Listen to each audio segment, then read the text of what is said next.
All right, can you all read lips? Is that better? Well, Shabbat Shalom, everyone. It's nice to see some friends gathered here at the Ministry Center, and I hope all of you are gathered at home with friends and loved ones, and maybe even people you don't love so much. You get to love them this morning. But it is Shabbat, and so we're here to rest and delight in the Sabbath. Steve's going to be doing the teaching here in just a few minutes. But I wanted to take a little time to answer some questions. There have been a lot of questions and unfortunately some confusion, so I'm going to do my best to try to answer questions and calm some fears.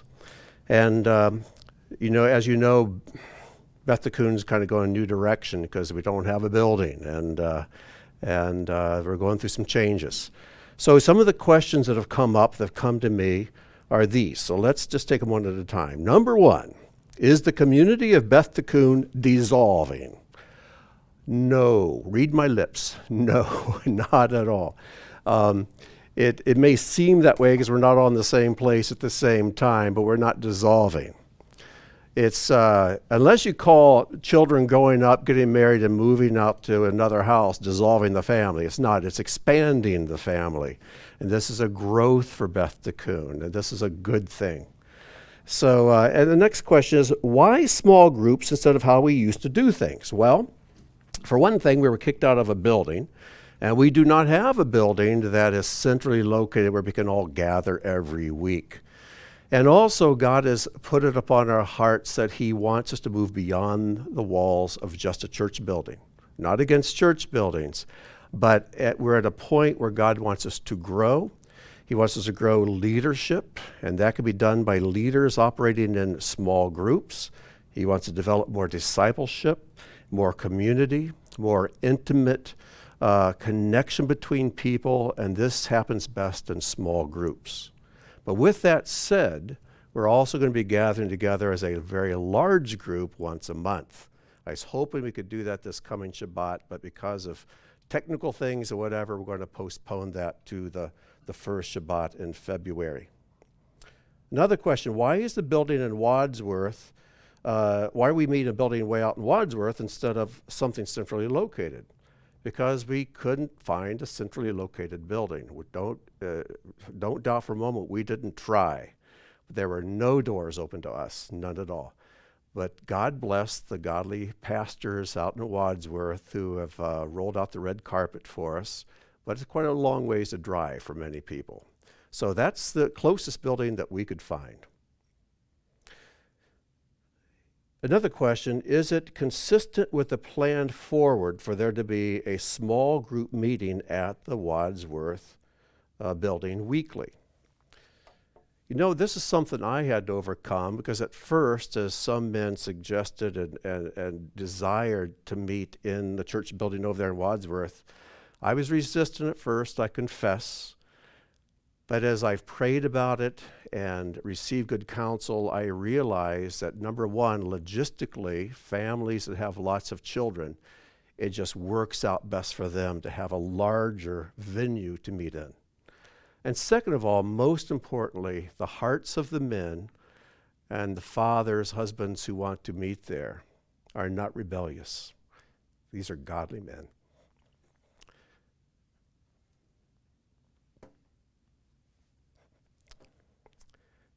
And I'm getting so feminine in my old age, I cry at everything. But these are good men, and this is not rebellion. These are godly, spiritual men. I trust their hearts fully and completely. So it's not that we're doing this, parallel tracks. So there are going to be home groups, small groups all around the Northeast Ohio area. But for those with lots of kids, you need a bigger place to meet. And we've got good men who are going to be leading and directing that group of people. It's going to be great. But a warning, for those of you meeting over in that building in Wadsworth each week, we're going to come invade you once a month. So ready or not, here we come. And it's going to be quite a celebration when we do. And I can hardly wait for us to all be together. I miss you all, and I love you all. And I miss my family. So when will we get details about how to organize this new BT structure? Well, yeah, if you get them, please send them to me. We're pioneering. This is something new.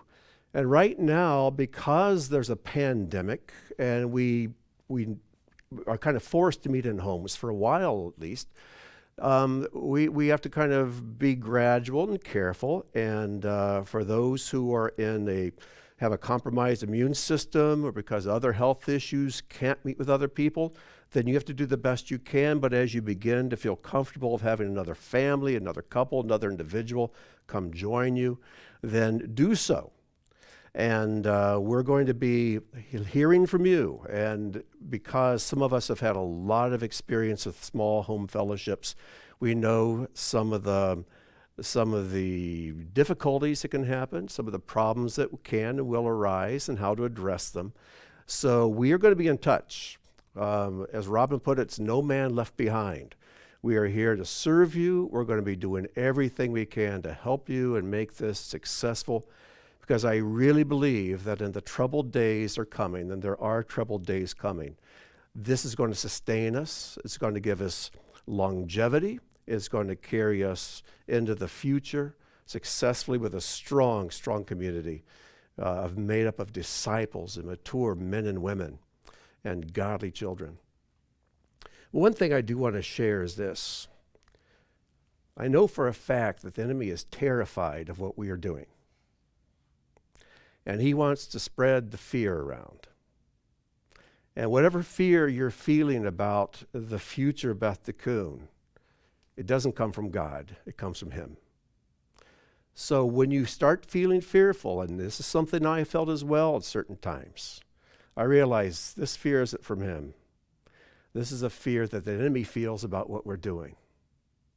So when you feel fear and doubt and suspicion, and you hear things, find the truth. Don't imagine the truth. Ask questions of people, of Steve, myself, or the elders, and get to the bottom. Find the truth, because truth is light. Truth dispels the darkness. Truth will make you free. But as much as the enemy is terrified of this new direction for Beth Tikkun, I know God is pleased with it. And he's thrilled that we will have the courage to go forward, to be a community and set an example for other churches and communities around the world. I think what Beth Tikkun is pioneering here will be a model for many congregations, and already is. So let's be courageous. I'm having faith in you to be loving to one another, to be people of truth and light, and to trust God that he's going to have a really great future ahead for us. And I've never felt more hopeful about Beth Tikkun's future than I do now. Because honestly, I was afraid to retire because I thought, what happens to Beth Tikkun when I'm gone? I'm not worried about that anymore. Some people think that all of this has come about because I plan to retire and I want to do this thing. No. You heard about my retirement about 24 hours after I learned about it, and after God dropped it in our hearts, it was time for me to go. So the news was just about as new to you as it was to me. But I'm excited about the next 18 months and beyond, because I know Beth Tikkun is going to do great.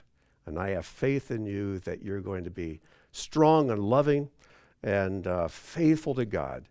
And you're going to make the most of this opportunity to grow Beth Tikkun beyond the borders of just a church building, the borders of Akron, Ohio, and even on out to the world. So let's expect big things of this. So anyways, I probably, knowing how I operate, I probably raised even more questions, but please send them in, and each week I'll try to address them. And I'm hoping to spend some time with the elders and maybe set up a time where we can have people come in and ask questions directly, and you can see the beautiful ministry center that God's prepared and dropped into our laps. So enough from me. I'm going to invite Steve to come on up and give us this morning's teaching.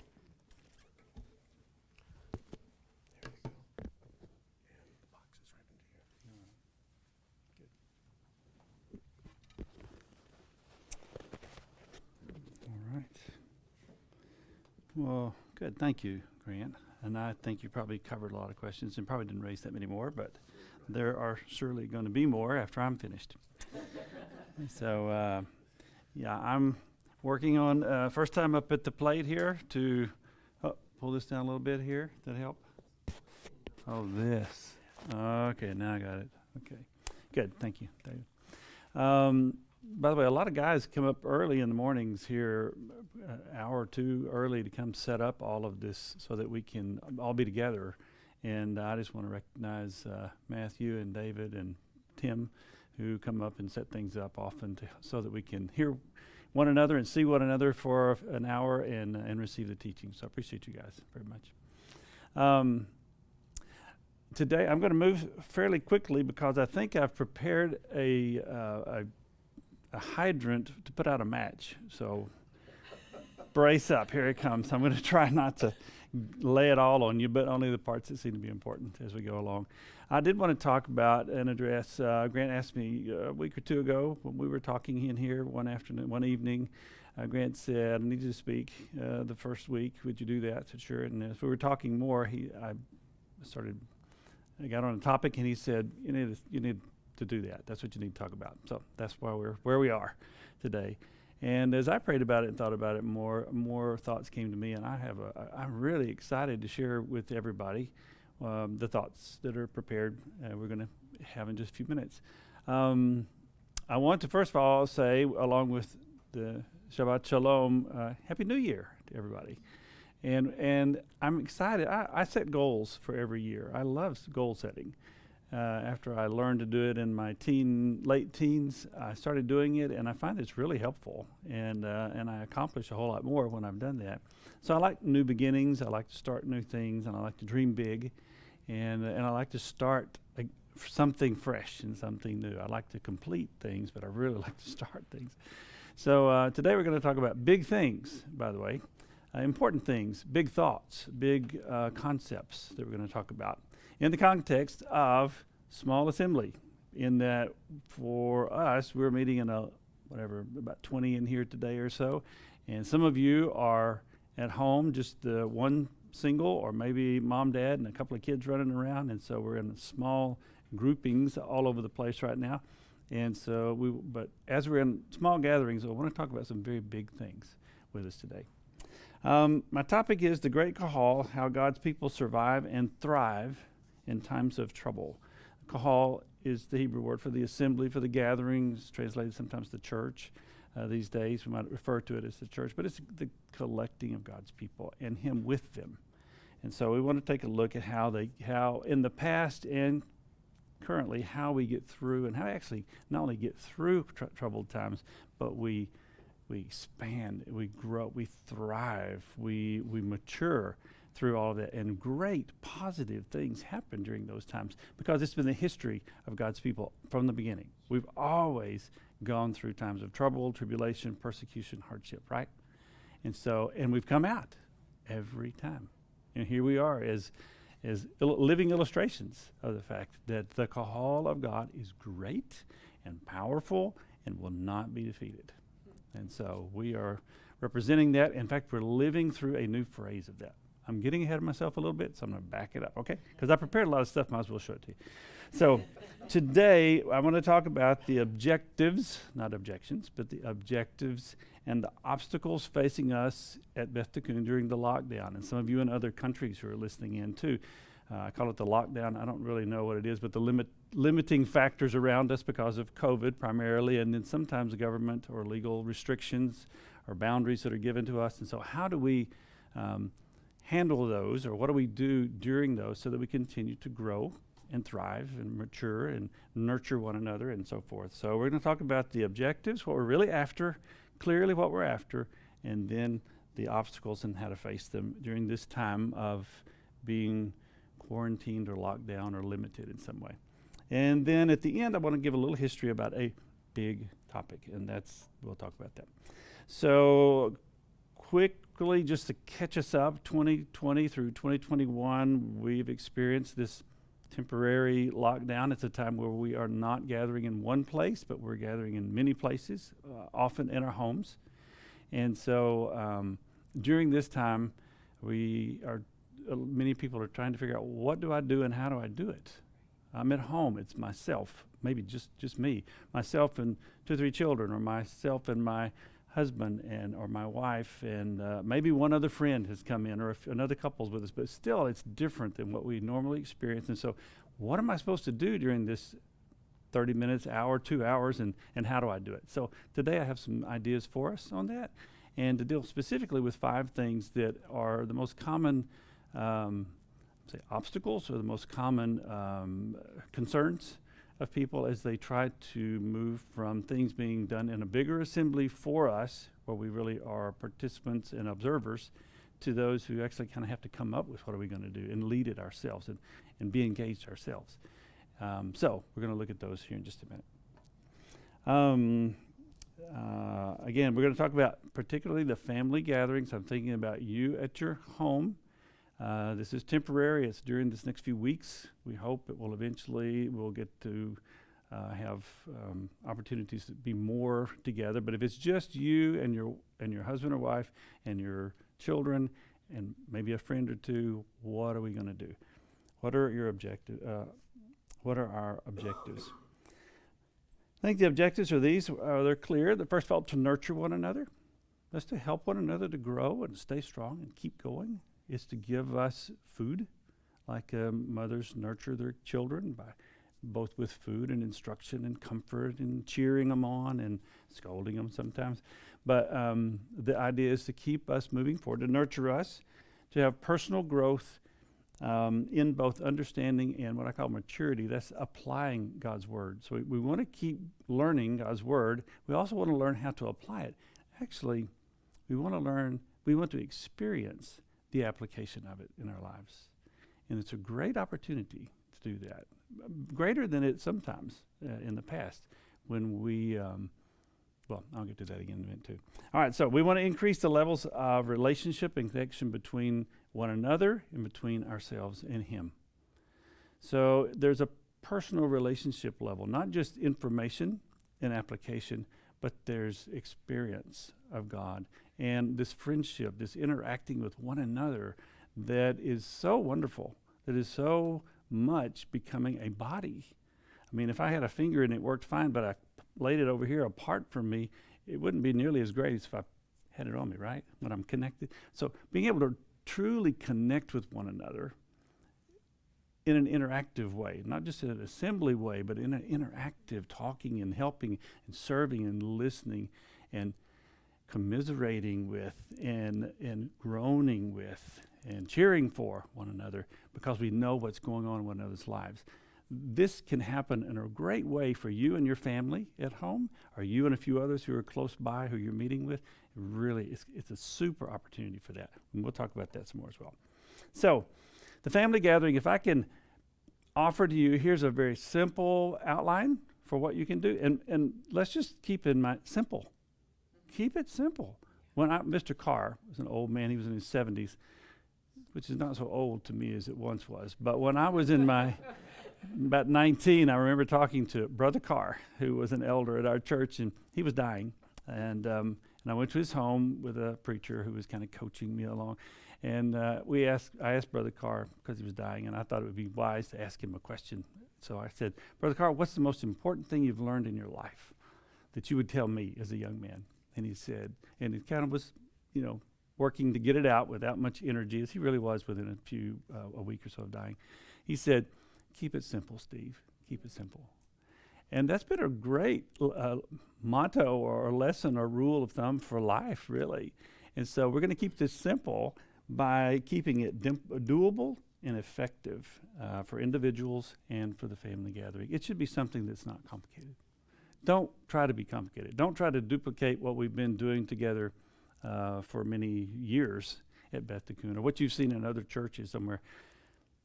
Calm down and slow down and chill. I don't know all the right words to use here, but just kind of relax, really relax in this rest. Sabbath, let's rest in His presence, and let's just be in His arms and hands, and let's be very real, very authentic. In fact, that's a very popular thing in the history of Christianity, but even in our times, The current generation really appreciates and looks or and values authenticity and being real and being genuine.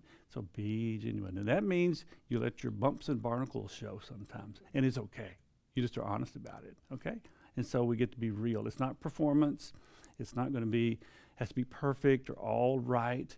It's got to be genuine. And so slow it down, simplify it, and just, these are the what things that I would encourage. These are mine. This may not be yours. You may come up with something different. That's fine. We can chill on that too. Doesn't have to be the model for everybody, but it does have to be something that nurtures and encourages understanding and promotes interaction. So I would say, first of all, pray the prayers. We have the Siddur. Many of you have copies of it in your home. So pray, read some of those prayers, read through them if you want to do that. Or Tim has a plan for us, and I think, did I bring a copy up here? Yeah. So here's today's that we have that Tim has put together each week. I think he's doing these for us. They're on our website. You can go there and print this off or find this simple plan for what to do. And in it includes a portion of the Siddur that you can read together or pray together and talk about. And so I would say that you're gathering, you and your family, even if you're by yourself, you should be involved in praying the prayers. And then here are some ideas. Tim has given us some discussion questions that go along with the Siddur, with the prayer. And so that's one thing to do. Other things you might consider doing that help with the instruction and teaching, because we know not everybody's going to be a teacher or a preacher or an instructor, but we still need instruction for our group. And so I would encourage you to either listen to and discuss the streamed teaching. This one, usually Grant's doing them. So listen to that and maybe have some time afterwards to talk about that or talk about the one from the week before. But listen to the teaching and have discussion. Or you may also want to read or discuss the Torah portion for the week or some part of that. Read that together and talk about that. Ask a question or two to one another and just see what God does in that. So there are some options. There's probably many more. But here's some that I think would be safe to start with for us. And then apply them by asking this. This is really important. The next two parts are really important. I wish I could say that more strongly. They're just really, really important, okay? They make a huge difference. One is to apply it somehow by asking, what will you do with today's teaching? Go through and ask yourself, or ask those with you, what will you do with this? And I would encourage people, even write down, I will, what you're going to do. That writing it down is the first step to making a thought reality because it makes it tangible. You can see it. There it is. So I will, and you say, what are you going to do with that? And it would be, I would say, do it, make your objective to do it in the next 7 days, between now and next Sabbath time. So, but be specific. You have to know how to, it's kind of goal setting, and there's a way to do it that's helpful and the way that's not so helpful. But if you say, well, I will be a better Christian between now and next week. Well, that's a good idea, but that's not really, how do you know if you were better or not, right? Or how will we know if you were better or not? And so say, I will, and then whatever you think might make you stronger in the Lord in the next week. So I will, every day this week, read my Bible. Maybe you haven't been. So every day this week, I will read my Bible for 5 minutes or one chapter or 10 verses or whatever way, something to measure so that you can know this time next week you did or you didn't meet your I will statement or your goal. But if it's something connected with the teaching, it's really important. So out of that, some idea will come to you. Listen. And this is that connection piece we're after here. This is really important. We got to learn to do this, okay? It may seem awkward in the beginning, but it's because we're learning. Riding a bicycle is never not awkward the first time you get on one. I don't care who you are. You're going to stumble and fall a little bit. But if you keep trying, you'll get really good at it. And so listen and even ask the Lord, what would you have me do with this teaching? What would you have me do with this teaching? And just pause. Give it 15 or 20 seconds. No kidding. Just be still and allow your mind to be open to the Lord and see if some thought or idea comes to you, and then make that your goal. I will do that. And then you do it. The next week when you come together, and this is the last part of this, is to have some accountability. It's with your spouse, with your kids, or with your friend, or whoever is there with you. And if you're single, then have somebody you're going to tell this to. I've made a goal. My goal is I'm going to do this, or my statement is I'm going to do this. Come back together and tell us what happened. If you're directing the group, if you're leading the conversation, just have a time where you say, tell us what happened. So if it's me and Donna, what happened last week about your I will statement? She may say, I didn't do it. She won't. I'd be the one to say that. But she will say, I did it. It was great. Now, if somebody says, I didn't do it, you say, fine. Will you try again this week? Do you think you should? Yeah, I probably should. Great. Encourage them. Edify. Build up. Building up is a process. So that's one way to do that. It's nudging them forward. No scolding. It didn't say, you notice the question is not, did you do it? Okay? The question is, what happened? Because what we want to know is what happened, not did you do it. And if you didn't do it and you're honest about it, isn't that kind of like confession? Which is part of growth, which is a good thing. It's not pleasant, but it is a good thing. And it's helpful for us to cleanse us and to make us his people, true disciples. And so that will boost us, because next week you don't want to say, I didn't do it again. If you did, you say, well, try again next week. Or can we help you? We will pray for that. My statement will be, I will pray for you every day this week that you will make your I will statement for next week. Okay? That's building up one another. Doesn't it feel like the body? Doesn't it feel good? There's something about that is truly resonates with this really is the interaction types that we should be experiencing in the kingdom and in the family. So you're doing that with your children, you're doing that with your wife, and maybe a friend or two or other family that's come in, and you're encouraging one another. What's going to happen is that at some point, after a few weeks of trying to get on the bike and falling off, one of you is going to get a few feet on the bike when you stand up. And we're going to say, what happened? You're going to say, you will not believe what happened. You will not. And everybody's going to be like, really? Let's hear. And we will tell that story, and that is what we call testimony. It's the interaction of God in our lives and us with him out in real life and what happened. And that, you talk about transform people. You talk about transform your children. That'll transform your children to hear those stories. This week, I got to do that. And I'll tell you really quickly, this is not in my notes, so I'm going to really hurry. And Grant already took 15 minutes of my time. So anyway, just this weekend, a friend from East Africa was ill and had some things at his home. His water pump system broke down. He had a lot of things going on. He just texted me and said, can you pray for me? I'm really between a rock and a hard place. And I sensed it. And this was like 3 a.m. one morning when I got the text, For him, it was in the day, and for me, it was 3 a.m. So, but I woke up to it, and I read it, and I love this guy. He's such a great man. And so I was concerned for his health because he's concerned about COVID, he's maybe contracted it, and he was concerned about it. And he said, I've been to the doctor, which is not always helpful. Thank you. It's not always helpful where he lives. He said, and so I'm taking lemons and aspirin. And I thought, wow, that's probably what he was prescribed, but kind of don't know if that'd be enough, but that's what he's doing. So I was really concerned. So I prayed for him. There, I just lay in the bed and I prayed for him. And it was put on my heart by God to send him some money to help him with his pump, his water pump.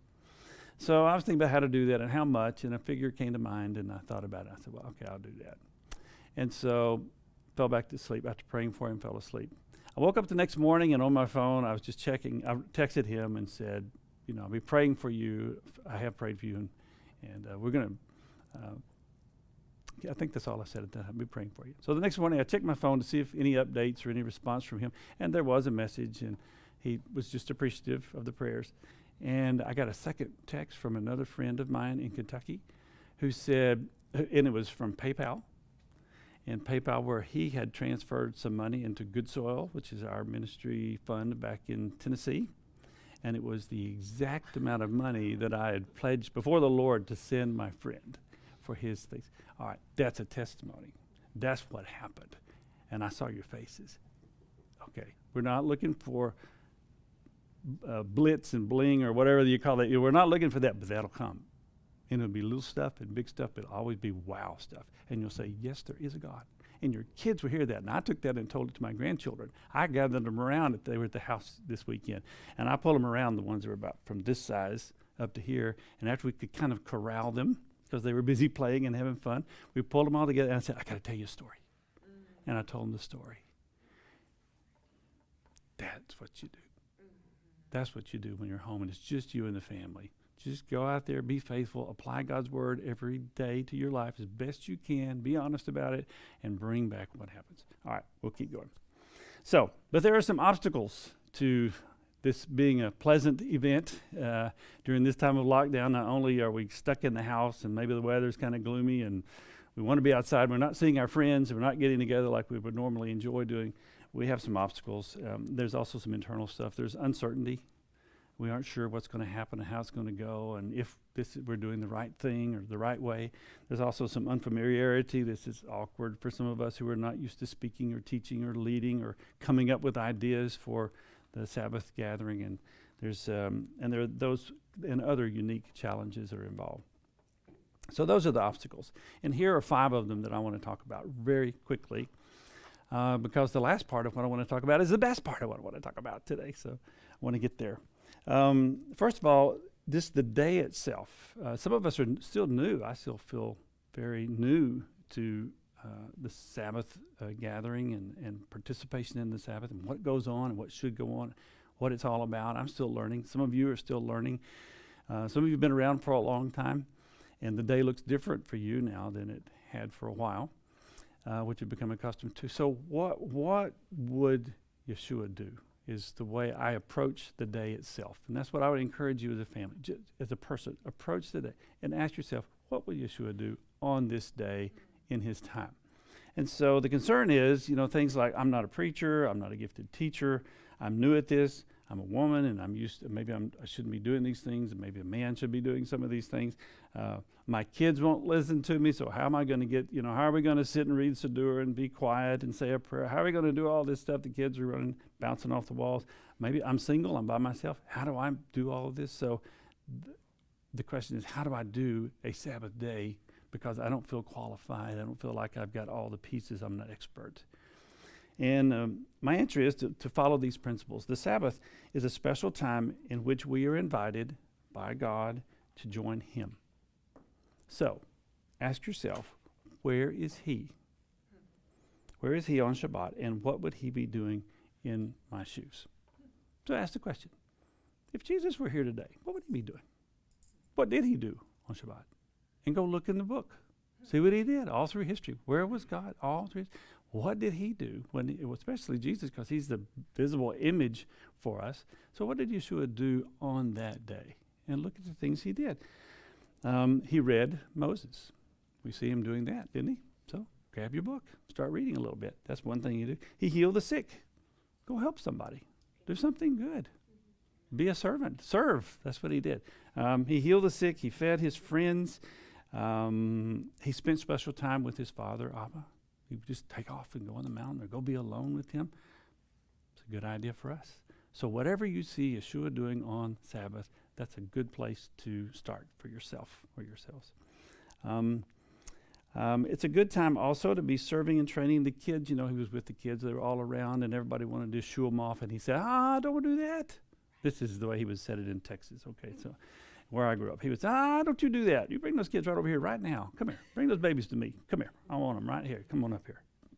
And he would talk to them. Amen. And he would tell them stories. And he would say, you know what, you guys, these are special people right here. I mean, what are the kids feeling? I want to be special. These are special. You need to be like them. They're doing something. Something in them is telling us something about him. And so Jesus just incorporated those babies. He brought those children right in. You've got kids running around. Learn, think about it, pray about it. This is your chance to grow. God, I don't know how to do this. Help me and help me to help them. He will come through. Give it time. Give it time. And you bring those children in. And it's not that the service or the time together focuses on the kids, but it is that there's a time to focus on the kids. And there's a time for them to learn to focus on others as well. Okay, so it's all great training ground. That's my point, is that the day is a day for training the kids. It's a time for meeting together. It may just be you and the kids and the wife. It may be you and a few friends. It may be a bigger assembly at times, but it's a time to meet together. I put down mowing, not that we all need to go mow, but as an example, when I was in Tennessee and we were beginning to learn what to do on Sabbath day, I said, well, I'll just do whatever Jesus did. I go look. He never mowed, but he helped people, okay? He helped people. And so so there was a lady, a widow, that had some arthritis in her fingers and her body. She couldn't physically move around very well. And so her grass was getting pretty deep and her yard pretty ragged. And so I one day got the lawnmowers and weed eaters and got my sons, and I said, we're going to go help Miss, and I named her, this lady, we're going to go to help her today. And it was a Saturday, it was a Sabbath, where you're supposed to rest and do no work. I don't know if I was wrong in that, but I joined where he was. I think it was kind of like that time where his disciples were pulling off heads of grain, or where it was a time when he healed on the Sabbath. The guy's hand was shriveled, and he helped him with his hand, and he didn't think that was a bad thing to Jesus. He didn't think that was a bad thing to do. And so we went and mowed her yard. She wasn't even home. We got to do it without her knowing it. And we almost got out before she drove up, because we wanted to sneak in and do it and to sneak out and her never know, because that was a part of the blessing, is to give without anyone knowing.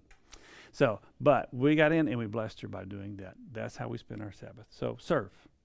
Find people to serve. That's what my encouragement is as an idea. Eat together and rest yourself. I've taken many naps on the Sabbath day, and I needed them. And I've encouraged my family, relax. We're not going anywhere, doing anything. We're going to sit at home, and we're going to focus on restoring ourselves to get ready for the week ahead of service and activities. So those are my ideas. If they're wrong, the ones that are wrong, kick out. Don't do them. But the ones that are right, if there's one in there, take it. And if you've got more, please share them with the rest of us, because we're all looking for ways to handle the Sabbath. So the main thing I would say is we need to recognize the purpose of the Sabbath, which is to meet with Him, to be with Him, and recognize that. And I would tell the parents, because this is really concerning, we're going to talk a little more about parenting in a minute, and kids being at home, and just you and the kids, and week after week, or just a few people getting together. Usually couples with small kids kind of like to all get together because they're on the same page, and so that's like more challenging to have extra kids around.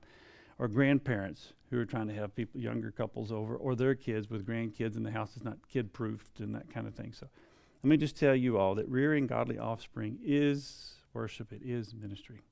You say, oh, we didn't, and I've been there. Donna and I have been there. We know, but most of our life has ended up being in a small family gathering, or with a few families gathering together, because we were in places where there weren't large gatherings as an option for us. We were there to start them. To start bringing people into the Lord.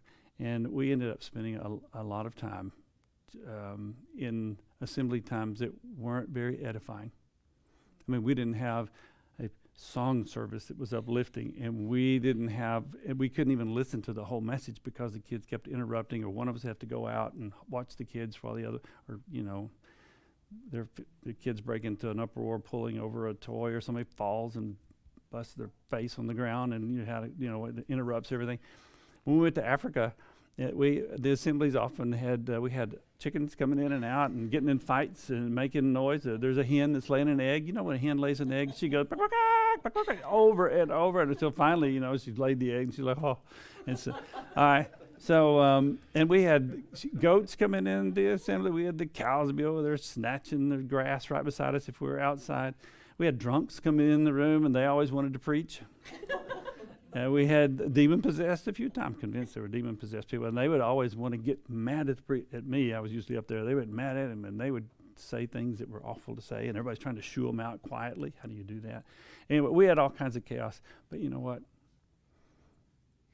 It was good. I don't know how to tell you this, but there was good in it. It wasn't good, but there was good in it. There was growth in it. And somehow the most important parts surface during that. The really most important parts surface. And so they're not obstacles, they're stepping stones, okay? They're opportunities. And so husbands, by the way, if your wife is saying, if you're thinking, my wife will never get to hear a sermon or a message because, the kids are going on and needing this, need to be fed, and need a snack and diaper changed and all that kind of stuff. My wife's never, if we're at home, it's just us, she'll never get to hear a message. She'll never hear Grant's teaching all the way through. Husbands, service is worship. Service to your wife is worship. It is ministry. You go change a diaper. You go cook you skip 3 or 4 weeks in a row yourself. Let her have a chance. It's up to you guys. It's up to us guys. You can do it. You can learn to change the diaper. I know you can. Most of you guys are doing that. In my time, we didn't know how to do it. We were afraid of pins because we had to have pins. We might stick the baby. You don't even know what I'm talking about. Most of y'all nowadays, they have little zip tie things or whatever you use now. Velcro stuff you use. But anyway, so we had to worry about puncturing our baby, so we couldn't do it. So we let the wife do it. We were getting out of it. Anyway, I'm encouraging you to do it better than I did. How about that? All right, we're going to move more quickly. There's concern about the house. I may not go through this item by item here because I'm going to run out of time.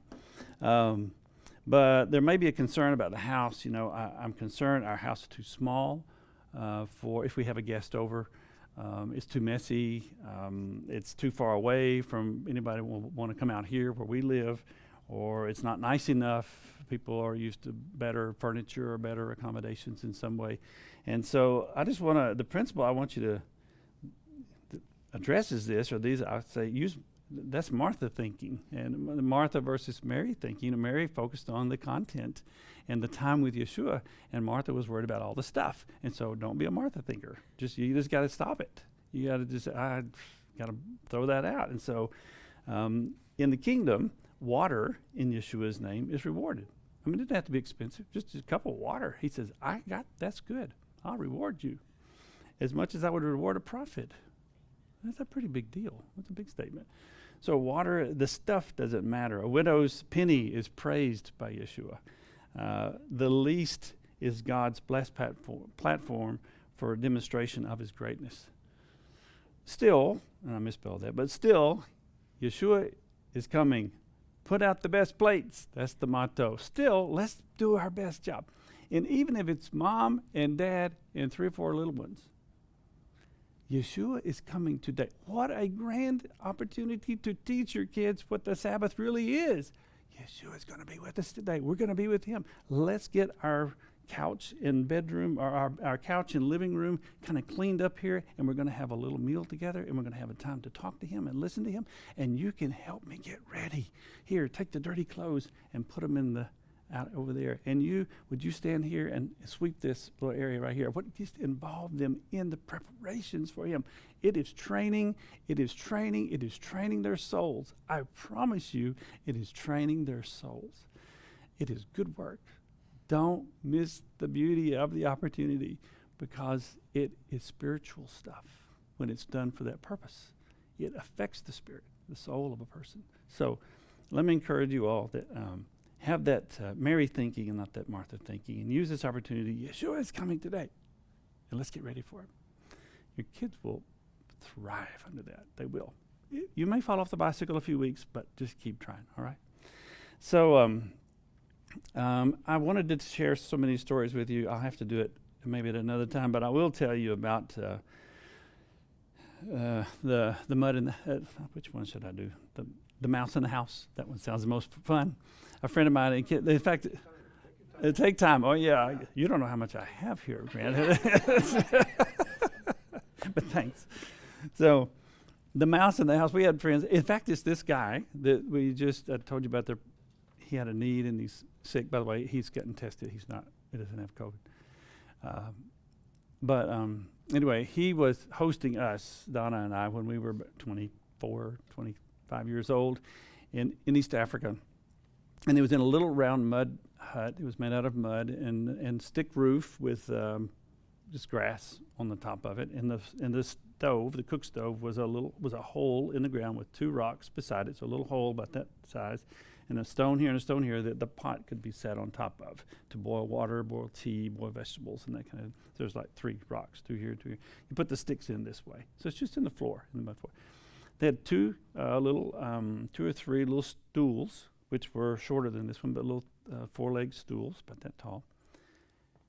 And the wife sat on a stool that was about this long and that wide and about that tall. So it was right on the ground. So she could sit with her legs not flat on the dirt, but on that little stool with her legs going out and cook, prepare the meal. I think maybe she had one down there for you, Donna, eventually too. So Donna had one, and the guys, of course, we sat on the stools up high for whatever reasons. I just did what I was told. Do what? So you didn't have to cook. So I didn't have to cook. That's right. Yeah, well, I just did what I was told. I was just a young, dumb missionary. I had no idea. So, but we sat around, and they had, for water, they had to go down to about a half mile or so walk down to a pool where there was a spring and water was there, and they'd collect water and come back and pour it in these clay pots. A clay pot. It was about this big, and it would keep the water fresh and cool. So they'd pour the fresh water in there. And when the wife needed for cooking or making tea or something, she'd just dip some out of the water and pour it in what she needed. And when it got low, we'd go back and get some more. So we were there one night, and they said, let's pray for our food. It was night. So we bowed our heads to pray, and as we prayed, we heard this bloop.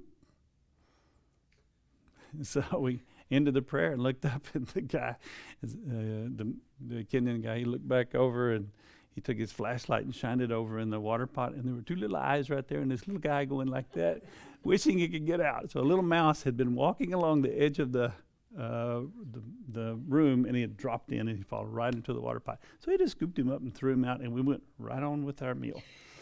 So you can do it too, right? This guy started at least between 7 and 9 churches in his lifetime, and the first one started right there in that house. And he's actually doing mission work in Tanzania now. It's amazing. And he's a school teacher. He always had a full-time job as a school teacher until he retired a few years ago. So grant even school teachers they can learn to do this. So anyway, but he hosted us, and he's hosted thousands of people in that little mud room. So we can do it. So let's clean up for Yeshua. Everybody, let's get into it, little ones and big ones, and share what you have. And Yeshua will make the loaves and fishes plenty enough. I promise you, he'll get his work done. And that's the goal. All right, next. A meal. There's concerns about allergies and people's preferences. Do they like what I like? Will they eat what I eat? That kind of thing. Some of the people are concerned, I'm not a good cook.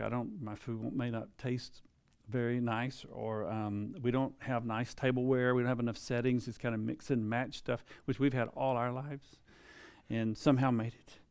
When you have 5 kids, you don't have a set of anything very long because somebody's going to break something or lose it, right? It's going to happen. So you just keep getting the closest thing to it. You just keep going. And after a while, you don't even worry about that, just, if it functions. So, but there's concern, our table won't look nice or whatever, or we're on a tight budget. It's going to be tough having enough to feed an extra 2 or 4 or 6 people. Those are concerns at times. We've been there as well. And so here's the principle to go by, is that to whom much is given, much is required, and everybody else do your best. And that last part I added, right? So if you've got much, share. If you have little, share. Mm-hmm. Okay, what you got is enough. Yeah. And again, the loaves and fishes thing, he'll make it enough. And it's okay to say, you don't have to say it, just give your best. And our friends, let's tell you the story about the grandmother's cow here. The same family that I'm talking about, they hosted us for 9 weeks, every meal for 9 weeks. You talk about different, here we are, Americans in Kenya, and they were worried about what did they eat? What do they want? Will they eat our food? They had never seen a white Caucasian person eat their food, which was cornmeal and green vegetables. They had never seen them eat using their hands and not a fork or knife. They didn't know if we would drink what they drank. They drink, some of it is tea. They also drink a spoiled milk that's got charcoal in it in a gourd. And we don't drink that, but I learned to. I really like it now. It's odd, but I learned to love it. Took 10 years. But I got there. Bicycle training. Think about it. So anyway, but they didn't have enough milk at a certain point. They had one cow, and she was kind of going dry. So they never told us. But they would send their kids every morning with a bottle, just a old, and it had juice in it, but it was a bottle. And they'd reuse it, and they'd send their kids every morning to go about a mile or so over to grandmother's house, and she would share some of her cow's milk, and they would run it back and boil it up so we would have nice milky tea in the mornings. Isn't that great? You know what? That guy drives a car now. He's got a nicer house. God has blessed him. He just blessed him. And he doesn't have to go after water down the hill anymore. He's the one with the water pump. This is getting fixed now. So he'll be working again. But God has blessed him, and he'll bless you too. So share what you have, know why you're doing it, and you watch for God in that. And that's the whole point, right? All right. Children, what to do with them? Throw them out. No, don't throw them out. We don't do that. The concern is our kids won't last an hour. They're gonna come apart and come unglued, and they will. There's a good chance. So the concern is that our house is not child-proof. We're afraid to have people over, or that our talked earlier about this one, that maybe my wife will never hear the teaching, or the concern is we need a break. We've been working hard 6 days, and we need a break we need somebody else to take care of the kids, so we can have a break from that. And so the principles I would say here, and these are my thoughts for you, is parents, train your children. It's a chance to train. It's a great chance to train. It's not a time to sit down. Train them, and God will refresh you, and you got to trust me on this one. He will. There's occasions when it's nice to have somebody give you a break. I'm not saying there's not. In fact, it's an opportunity for somebody else to serve you, to give you a break. But your goal, your objective is to train them on this day to realize Yeshua's coming. Let's get ready for him. And to see you sharing what you have and trusting God for the outcomes. They get to see faith in action. Y'all, this is real faith. This is really it. This is where it's born. This is where it's practiced, in these opportunities. So, husbands, again, consider your wives. Here's a great chance for you to practice that by taking care of the kids, by coming up with something for the kids, by dealing with the kids, by changing the diapers or feeding them or whatever you need to do. But help them. Help mom. Principle is that suffering produces growth, that we're to serve one another, that older women are to teach the younger women how to keep at home. Maybe there's some older ladies here who can give you some advice or ask for it, or older ladies offer it. Just be bold and say, hey, I was in your shoes once. Let me tell you some things I did that helped. Okay, go do that. That's pulling us together, isn't it? And that's, again, the goal. So reach out. Let's be interacting with one another. And include the kids. Services, worship, so include the kids. We often would say, okay, now it's time to get out our papers. I'm making this one up as I go here, but it's time to get our papers. And so little Tommy, would you give everybody a paper? So it's maybe just you and mom, okay? But he gives mom a paper and he gives you a paper.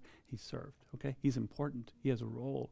You're letting him know he means something, okay? Now, if he's 18 years old, little Tommy, would you that's different, okay? So then we say, little Tommy, we want you to read the message today, and we want you to come up with a couple of questions to ask us about this part of the Siddur or from the teaching today.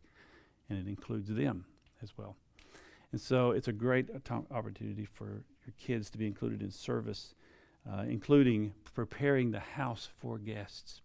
I will say that we hosted, in my family growing up, we never had one person visit our home except grandparents. My dad was an alcoholic. My mom was embarrassed, and nobody came to my house. I never had a friend overnight. I never had a person enter my home. But one time, when mom had everything cleaned up, it was for a surprise birthday party for me. But other than that, I never saw anybody in my house.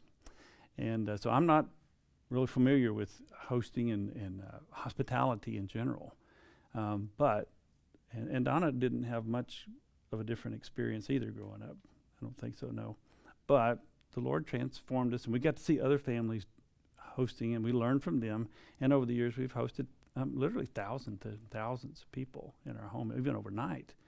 And share with them what we had, and God has taken care of us to do that. But our kids have been blessed. Now, the big deal coming out of this is what your children will get from it. And we've included them. We had to. And so Donna had them from the time they were little doing whatever they could do to get ready. So we would spend sometimes 3 days cleaning the house in preparation for a group coming over for the night, just for one evening together. 3 days of every minute we can find between homeschool and baseball games and whatever was going on. Somebody was running a broom or a vacuum or picking up things or doing laundry or getting together the books and make sure we had the Bibles and things ready, whatever it was going on. So include them in all of that, even if they're little. All right, so I'm going to move. I don't want to move too quick to this one because I think this is an area that I think a lot of people have questions about and concerns about. And I really want to encourage you that this will be okay. The thing, all right, the last line under principles here, and up here, it says, training is at home for the marketplace. It's really tough to train your child in Walmart when they're throwing a fit in the floor, right? When they're screaming, that's like, oh, what do I do? Everybody's watching, and if I do anything to them besides, oh, you poor thing, I should buy you everything, you're right, I'm such a bad mom or dad. If you do anything besides that, you're going to jail. or worse, the kids are going to be hauled off, all right? So you want to train at home in preparation for that. So I'm going to skip down a little bit under stories here. You want to train for Sabbath during the week. And so you begin when they're young, you talk about it, you say, okay, we're about Sabbath is coming, and we're going to have Yeshua here, and maybe a friend is coming over, or just us going to be together, and so let's practice. How are we going to be? Well, let's act how we should not be. How about that? Let's do that. Okay, everybody ready? Tommy, show us what your sister should never do when we have guests. Let's see one. Okay, and you'll have fun. It's training, okay? And so then they say that, and you say, little sister, is that right? Yeah. Well, what should Tommy never do? All right, well, Tommy, she'll act up. So it'll be fun, make it fun. I say, now what should we do? I wonder what we should do. How's the right way to do? And you talk about that, and you practice, and you train them. And you say, okay, tomorrow's the day, or this morning is the day, and we're going to, remember we practiced all week? Let's see how we do. And you start with them little like that. When they grow up, they'll be good to go, okay? You'll fall off the bicycle, and they will fall off the bike several times. But keep with it, and you'll begin to get little victories. And every time they do the right thing, you cheer like we'd say at home, cheer like a mad dog. Okay, whatever a mad dog cheers like. You just go off and say, whoa, Mom, did you see Tommy? He was so polite. He handed out the stuff, and he didn't try to keep it all to himself. And way to go, Tommy. We're so proud of you. You do that, kids cannot withstand that kind of attention. They just can't. They can't resist it. So lay it on good, okay? All right. I have no idea. Grant said as he was praying before we got started here, he said, Lord helps. You all didn't hear this. You all heard it. And he said, bless Steve and his message and what he's going to do today as he's about to teach us, and what he's going to say will be heard all around the world, or something like that. And now, so I don't know what the world is hearing today, but it's well intended. So y'all bear with me on this. All right, so we practice at home, getting ready for the week. Let's see, what would I want to do? Oh, and so dads, I know a lot of men are really intimidated by trying to figure out how to lead their families during these discussions. What are the questions? How do I come up with questions? What do I do with this? I'm not a trained, like a teacher or a preacher. And so I would encourage dads to prepare ahead of time, prepare some kid-level thoughts or some kid-level teaching. And one way to do that, as I've written up here, is to get the kids to pretend that they are some character. So if you're in one of the Bible characters, ask the kids, whether they're adults, whether teenagers or 10-year-olds or younger, if you were this person, Jonah, out on the boat, if you were a Jonah, what do you think you would feel? What do you think you would be seeing? What would you be thinking at that time? So you get them to get in character with whoever is in the scene there, and then you ask them, and so where was God that day? Can you imagine where was God? And what was he thinking? And what was he feeling?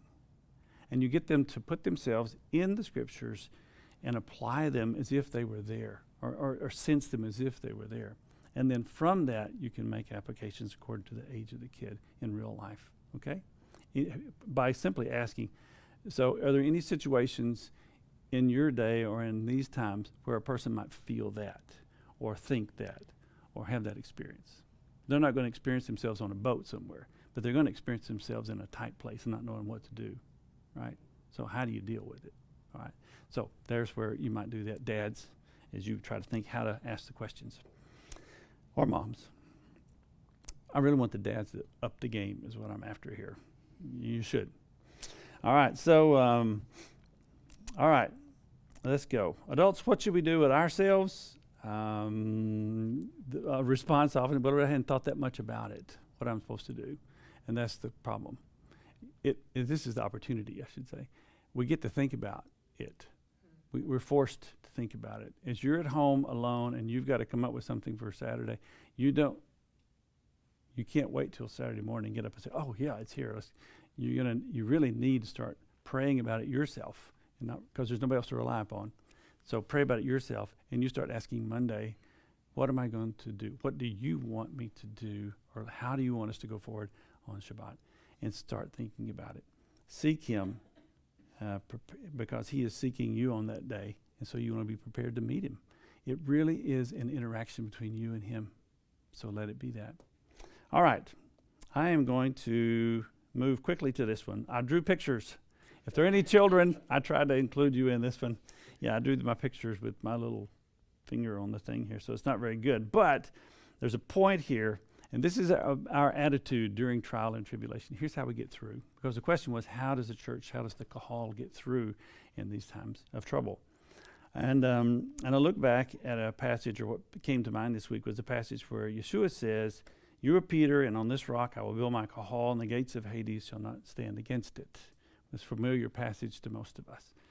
And so I looked at the context, and the context of that is Jesus had just taken his disciples to Caesarea Philippi. It's an area in the northern part of Israel, and it's a pretty infamous region. For many different reasons. I did a little study. I'd known a little bit of this, but I learned some more. So it's kind of a known area for pretty high-level pagan activity, spiritual, demonic, dark activity is kind of the Caesarea Philippi area. And so earlier in the Hebrew Scriptures, in the Old Testament, it was known as Bashan. A region was called Bashan. And there was a King Og and King Sihon were kings there. Og was the big guy. He was the biggest giant mentioned in Scripture, if you remember him. His bed was 13 feet long. Either he was a giant or he just liked a lot of room. He rolled around a lot in bed. I don't know. We're going to assume he was a big guy, right? So his bed was 13 feet. Well, I drew him on the right. He's the big guy. Compared to Goliath, we remember who David fought. He was only 9 feet 6. Only 9 feet 6 inches. He could barely play basketball in the NBA now. And so, there's David. He's about 5 foot or 5.5 or something like that. So that really is almost the kind of size range between them. And so Og was there, and it's thought by the Jewish lore there was that this region where Og was a region that was known for where the Rephidim lived, the offspring of the giant superhuman offspring of those women who had relations with the angels, and they had children back before the flood. So that kind of lore was out there. So the point I'm making is that this region was known for its wild, weird, spiritual, interactive, bad stuff. Okay, put it that way. And so the region was known for that. It's also where King Jeroboam, remember when the kingdom divided, and Jeroboam took 10 of the tribes, and Rehoboam took the southern 2, those northern 10 tribes.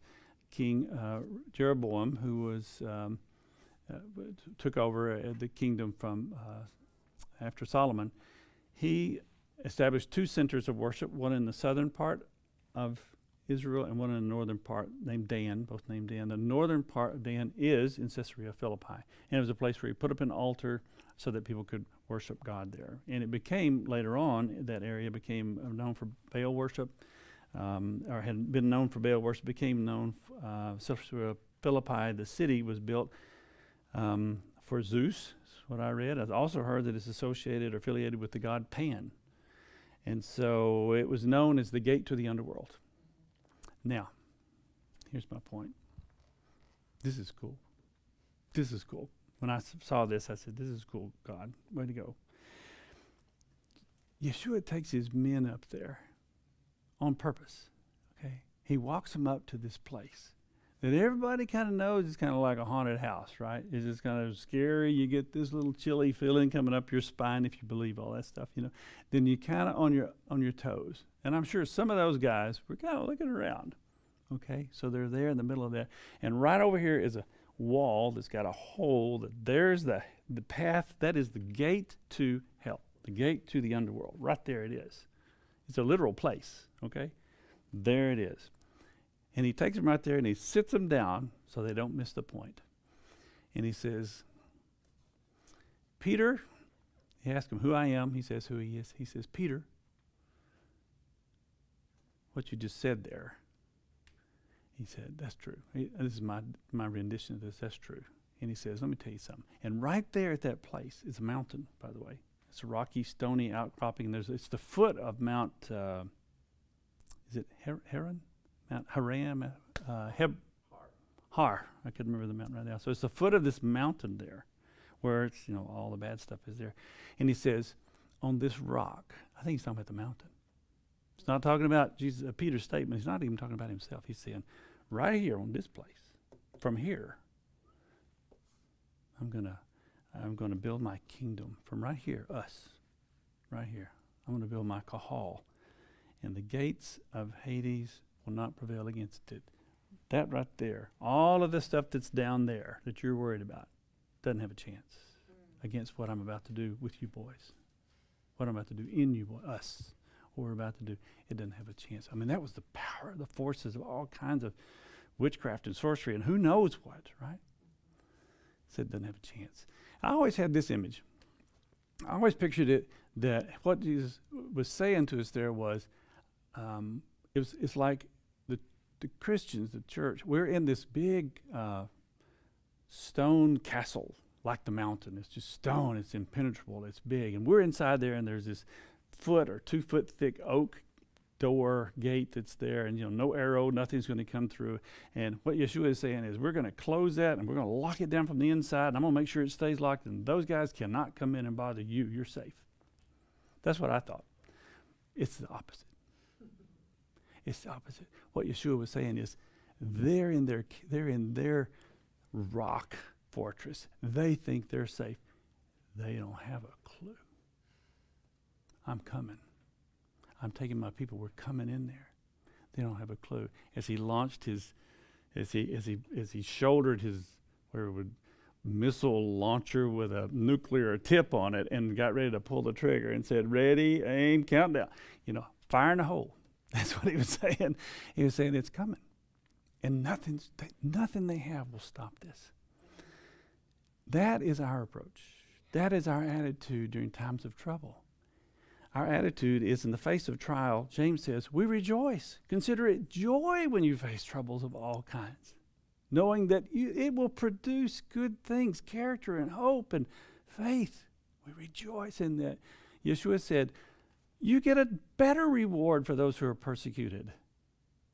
Consider it a joy, celebrate, rejoice this.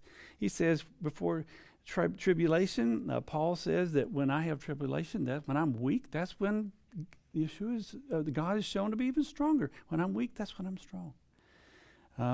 Before tribulation, we radiate the sun. When flushed by persecution, we scatter and flourish. Look at the persecution in Acts and always. Hardship is our fertilizer. Testing is our benefactor. We are in growth mode. The enemy's locked down. Let's embrace this time, Beth Tikkun, and all those out there. It is tough, and I see that. And we're not belittling that at all, but we dare not let that stop us because it is little. In comparison to what is available for us, it is minor.